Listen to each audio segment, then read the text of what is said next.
नमस्कार दोस्तों, भाई आज एक बहुत गरीब अजीब केस आया। ये चाचा जी है भाई, प्रत्याशी 2024 के लोकसभा क्षेत्र मुजफ्फरनगर के। और भाई महापुरुषों की भी इन्होंने जो तस्वीर लगा रखी।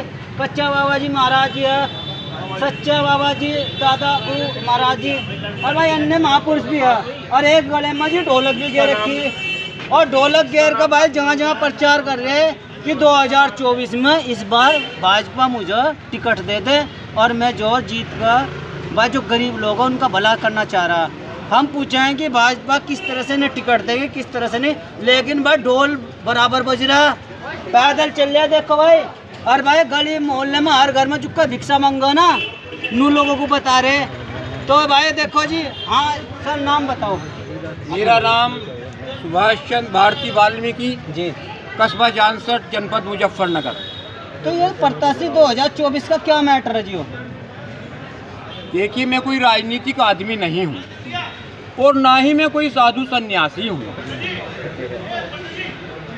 परंतु मैं एक भारतीय संस्कृति और एक भारतीय सच्चे संत श्री सच्चा बाबा जी का बच्चा अवश्य हूँ। और इस नाते अपने मानव जीवन का कर्तव्य पालन करने के लिए भारत सहित पूरे विश्व में परमात्मा का प्रकाश, भारतीय संस्कृति का प्रकाश, मानवता का प्रकाश, इंसानियत का प्रकाश जन जन में करना चाहता हूं, ताकि हर व्यक्ति, घर, परिवार, समाज, देश और पूरे विश्व में भाईचारे का, प्यार मोहब्बत का सुंदर सुखद वातावरण बने, सब सुखी हो, सबका भला हो।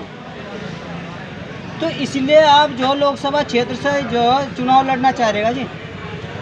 अपने इन उद्देश्यों की पूर्ति के लिए, अपनी इन भावनाओं को मूर्त रूप देने के लिए, अपनी इन विचारणाओं को मूर्त रूप देने के लिए मैंने आने वाला 2024 का लोकसभा का चुनाव जनपद मुजफ्फरनगर की सीट से लड़ने का फैसला किया है।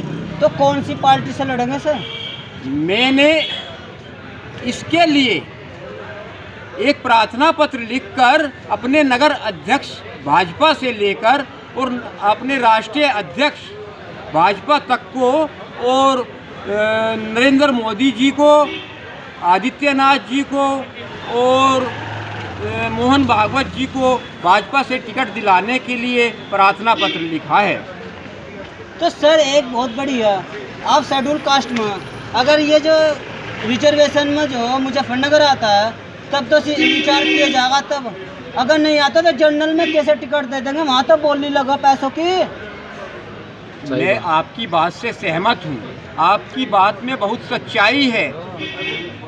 मैं भारत, देखिए सब चाहते हैं और हमारे जो राष्ट्रीय स्तर पर बैठे हुए हैं सभी चाहते हैं कि भारत विश्व गुरु बने। विश्व गुरु बनना मेरे भाई इतना आसान नहीं है। इसके लिए आपने जो कहा है, राजनीतिक परिवेश, सामाजिक परिवेश, व्यक्तिगत परिवेश जो आज दूषित हो चुका है, इसको शुद्ध करना बहुत जरूरी है। इसके लिए सच्चे त्यागी महापुरुषों की आवश्यकता है, जिसके लिए मैं खड़ा हुआ हूँ। मुझे किसी भी व्यक्ति से, परमात्मा से भी कोई मांग नहीं है, 1 रुपया भी मुझे नहीं चाहिए। मैं भारत को विश्व गुरु देखना चाहता हूं और इसके लिए भारतीय राजनीति को, भारतीय सामाजिक परिवेश को, भारतीय व्यक्तिगत परिवेश को पूर्ण रूप से अंदर बाहर से शुद्ध करना चाहता हूं। तो भाजपा ही क्यों चुनी? भाजपा अगर मुझे टिकट नहीं देती तो जनता सच्चाई, मैं रोजाना नगर कीर्तन करता हूं, जनता जानती है सच्चाई क्या है और झूठाई क्या है। जनता मुझे इलेक्शन लड़ाएगी। तो जनता कैसे इलेक्शन लड़ाए? तुम्हारे जो वाल्मीकि का मंदिर में तुम्ही लोग पूजा पाठ करते हैं, और लोग तो जान नहीं रहे, कैसे विश्वास है मोदी को, योगी पर तुम? देखिए, आपकी बात से मैं बहुत सहमत हूँ। आप बहुत मंच गए हैं इस दूषित वातावरण में रहकर, मैं समझता हूँ आपकी बात से। मैंने वाल्मीकि जाति में जन्म जरूर लिया है।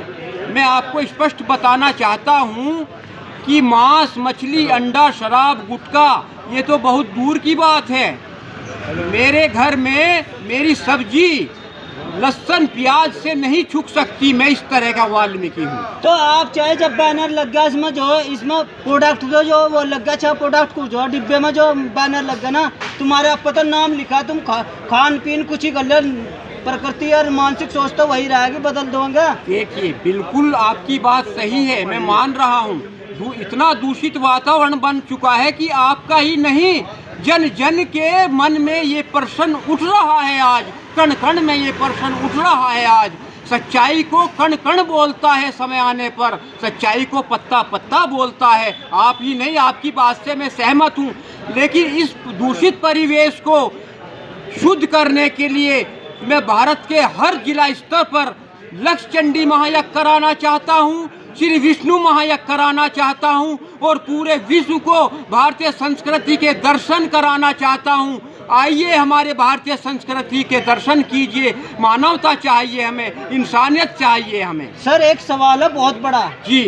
अयोध्या में राम मंदिर बन रहा जी, और राम मंदिर और राम को इंट्रोड्यूस या परिचय कराने वाला वाल्मीकि ने रामायण लिखी, तो वहाँ से वाल्मीकि का मंदिर क्यों नहीं बन रहा? छोटा सा मंदिर क्यों नहीं बना रहे अयोध्या में? जब तुम्हें जो है राम राम कह रहे तुम भी, तो अयोध्या में राम मंदिर क्यों नहीं के पास वाल्मीकि मंदिर क्यों नहीं बन रहा? तो अन्याय हो रहा नहीं हो रहा? मैं आपकी बात से सहमत हूँ प्रिय बंधुअर, मैं आपको प्रणाम करता हूँ। आप मेरे मन की ही बात उठा रहे हैं, मैं आपको सादर प्रणाम करता हूँ। आप जैसे व्यक्ति का बहुत सम्मान करता हूँ। जिसके मन में ये प्रश्न उठ रहे हैं, मैं सबका सम्मान करता हूँ। और एक चींटी से लेकर एक कण कण से लेकर राष्ट्रपति तक मेरी आवाज़ सुन लें। मेरे भाई साहब, मेरी आवाज़ को कण से लेकर राष्ट्रपति तक पहुंचा दें। ये जो 22 तारीख को आने वाली 22 जनवरी में है शायद, वो श्री राम की मूर्ति स्थापना हो रही है।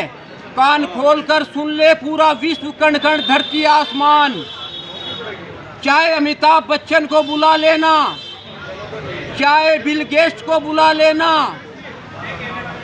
चाहे हिंदुस्तान के किसी भी धन्ना सेठ को बुला लेना, जब तक इस वाल्मीकि को नहीं बुलाया जाएगा श्री राम वहाँ पर कट नहीं हो सकते। मैं जानता हूँ श्री राम कहाँ रहते हैं। जब ये काम नहीं हुआ तो टिकट तो बहुत मामूली चीज़ है।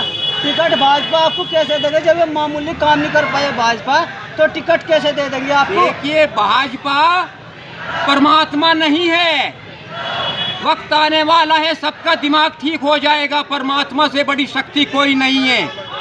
मेरी एनर्जी ऐसे ही वेस्ट मत करो। मैं आपसे, आपकी सभी बातों से सहमत हूँ। मेरी बातों को जरा ऊपर पहुँचाइए।